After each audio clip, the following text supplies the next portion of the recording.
Finally, we're going to look at one two-column proof that deals with proving two triangles are congruent. So the way that we're going to do this is we need to show that everything in one triangle is congruent to everything in another triangle. So as I look at this, I see that DE is congruent to EG already, and DF is congruent to GF already. That means I have one more side length to get congruent within each triangle, and that is EF. You can see that EF is part of both triangles.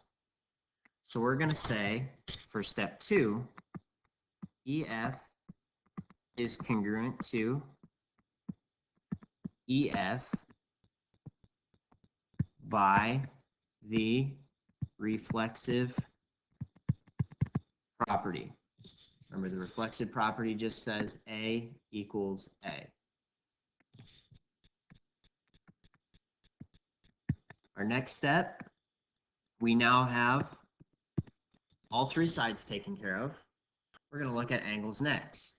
We see that angle D is congruent to angle G, and angle EFD is congruent to EFG. So I have two angles in one triangle congruent to two angles in another triangle. I need to come up with the third angle in each triangle, which is this one and this one. We know that those are congruent, so I'm just going to write that first. Angle DEF. Angle DEF is congruent to angle, back up here at the top, angle GEF.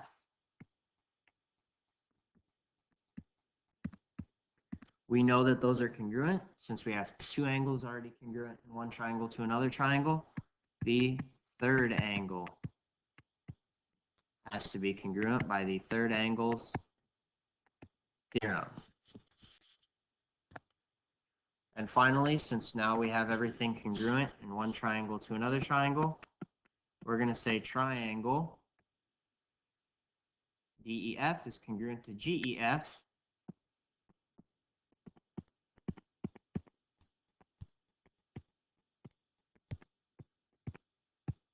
by the definition of congruent polygons.